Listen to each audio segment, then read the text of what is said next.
घर के बुजुर्ग माता पिता एक ऐसे होते हैं जिनको हम महारानी की गिनती में गिनते हैं। घर के बुजुर्ग माता पिता को हम महारानियों की गिनती में गिना करते हैं। उसका क्या कारण है? कारण क्या हो सकता है उसका केवल एक कारण है। महारानी की गिनती में इसलिए गिनते हैं क्योंकि जैसे शंकर भगवान देने के बाद हाथ छोड़ते नहीं हैं, उसीलिए मेरे भगवान को महारानी कहा गया। उसी तरह माता पिता भी अपने बच्चों को देने के बाद कभी छोड़ते नहीं हैं, उसको पकड़ने का प्रयास करते हैं, उससे समझाने का प्रयास। फिरोजाबाद के इस पवित्र प्रांगण में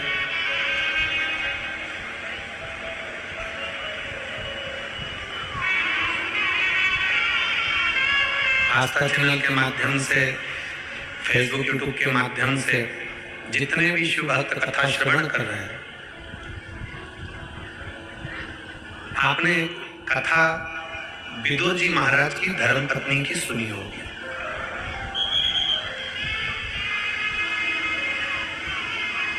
विदुर जी महाराज की धर्मपत्नी का नाम क्या था? जिन विदुर जी के दरवाजे पर, विदुरानी के दरवाजे पर भगवान कृष्ण केले का छिलका खाकर आ गए थे।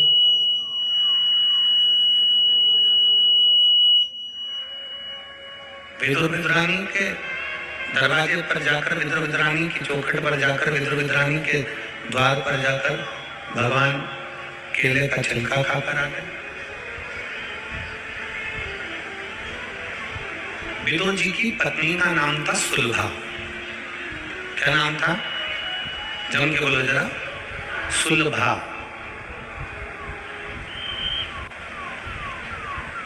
ये शिव की परम भगत।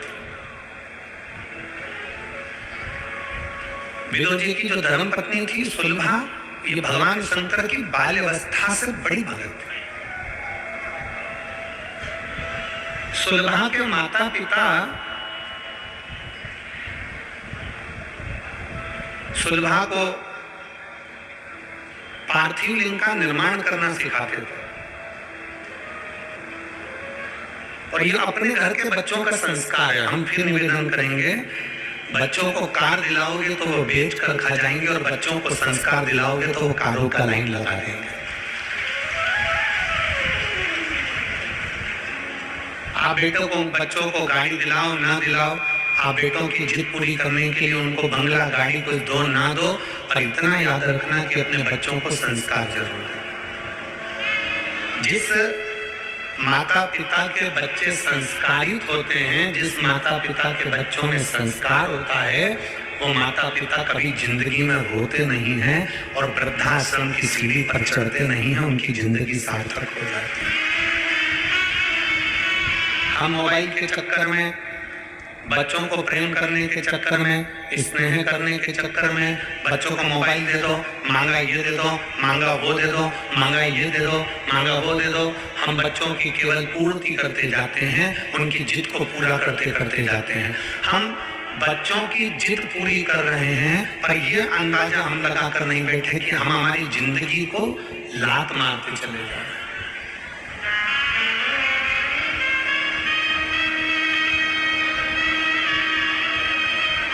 बच्चों की जिंदगी पूरी करने में, हम बच्चों की जिद पूरी करने में हम अपनी जिंदगी पर लात मार रहे हैं, हम अपना जीवन बेकार कर रहे हैं।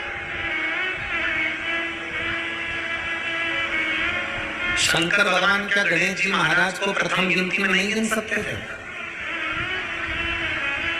शंकर भगवान के अपने पुत्र का सम्मान नहीं करा सकते थे? पर भगवान देवाधिदेव महादेव भगवान शंकर ने अपने बेटे को प्रथम गिनती में नहीं गिना। भगवान शंकर ने अपने पुत्र कार्तिक को, गणेश जी को प्रथम गिनती में नहीं गिना। कब गिना? जब कह दिया गणेश जी और सदानंद कार्तिकेय जी, जाओ पूरी पृथ्वी की परिक्रमा कर आओ। पृथ्वी की परिक्रमा कर आओगे, पृथ्वी की अगर तुम परिक्रमा कर पहुंचोगे तो जो पहले पहुंचेगा उसको प्रथम गिनती में गिना जाए। मतलब भगवान शंकर भी अपने पुत्रों से कह रहे हैं, भगवान शंकर भी मार्गदर्शन कर रहे हैं कि कर्म करोगे तो फल मिलेगा।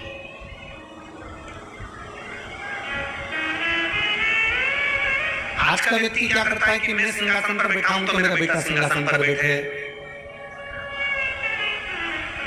मैं अगर आमदार बनाऊं, मैं अगर खासदार बनाऊं, मैं अगर विधायक बनाऊं, मैं अगर सांसद बनाऊं तो मेरा बच्चा भी विधायक और सांसद बने, मैं अगर किसी पार्टी का या किसी चीज का अध्यक्ष बनाऊं तो मेरा बच्चा भी अध्यक्ष बने, मैं अगर ऐसा हूं, मैं राजनेता हूं, मैं मंत्री हूं, संतरी हूं, कलंतरी हूं, मैं कोई पदाधिकारी हूं तो मेरा बेटा भी इस स्थान पर बैठे।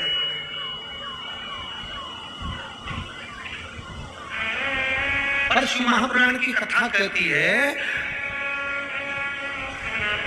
अमिताभ का बेटा अमिताभ जैसा नहीं बन सकता, धर्मेंद्र का बेटा धर्मेंद्र जैसा नहीं बन सकता, सचिन का बेटा सचिन जैसा नहीं बन सकता।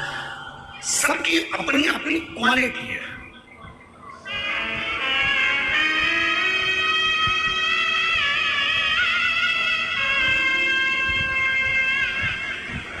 सबका अपना अपना कर्म है।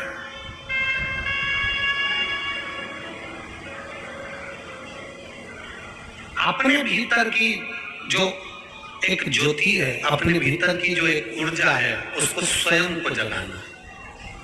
सास क्या सोचती है, मेरी बहू मेरे जैसे बने। मैं अगर सुबह 4 बजे जाग रही हूँ तो मेरी बहू 4 बजे जागे, मैं अगर 6 बजे जाग रही हूँ मेरी बहू 6 बजे जागे, मैं इतना काम कर लेती हूँ, घर में लिपाई पुताई दरवाजा ये बहुत सब साफ कर लेती हूँ, बर्तन भांडे सब कर लेती हूँ, मेरी बहू भी करे। मैं अगर इतना कपड़ों पे प्रेस कर लेती हूँ मेरी बहू भी करे, मैं अगर ये कर लेती हूँ तो मेरी बहू भी करे। हमारा निवेदन है सचिन तेंदुलकर का बेटा सचिन तेंदुलकर नहीं बन सकता, दुनिया में किसी का बेटा उसके जैसा नहीं बन सकता, तो तुम किससे आस लगाकर बैठी हो कि बहू तुम्हारी जैसी बन जाए।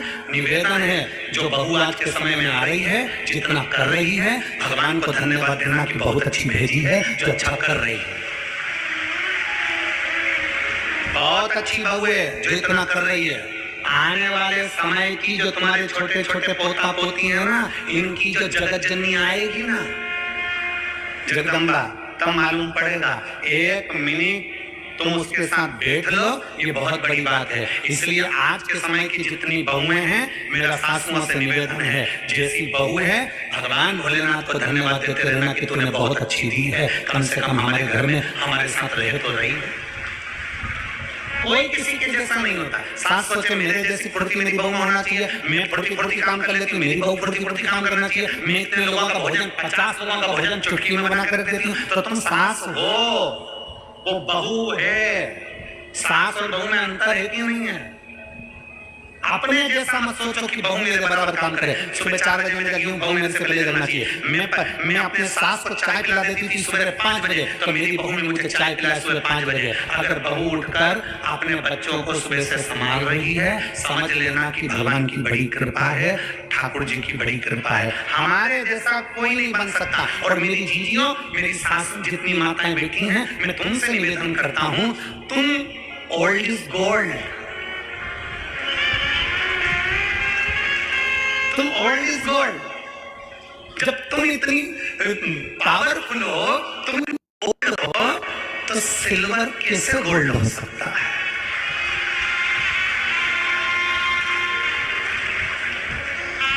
मेरा बुजुर्ग माताओं से निवेदन है, सास ये ना सोचे कि मेरी बहू मेरे जैसी बने, मेरी बहू मेरे जैसा काम करे, मेरी बहू मेरे जैसा, ना ना ना ना, कोई किसी के जैसा नहीं हो सकता।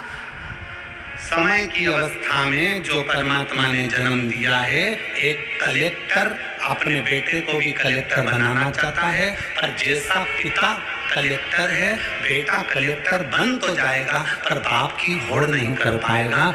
ये नीति है। एक बाप सीए है, अपने बेटे को सीए बनाना चाहता है, एक पिता इंजीनियर है, अपने बेटे को इंजीनियर बनाना चाहता है, एक पिता थानेदार है, अपने बेटे को थानेदार बनाना चाहता है, पर निवेदन है उसके जैसा नहीं बन सकता, क्योंकि उसने अपनी जिंदगी में परमात्मा से जो प्राप्त कर लाया था वो केवल उस अकेले को मिला था। तुम्हारे जैसा गुण किसी दूसरे को नहीं मिला, तुम अकेले को मिला। तुम दूसरे से क्या होड़ करना? अपने बच्चों को सतमार्ग दिखाना, अपने बच्चों को सत्संग में ले जाना, अपने बच्चों को भगवत स्मरण में ले जाना, ये हमारे आने वाले समय को हम अच्छा बनाने का प्रयास करें, श्रेष्ठ बनाने का प्रयास करें।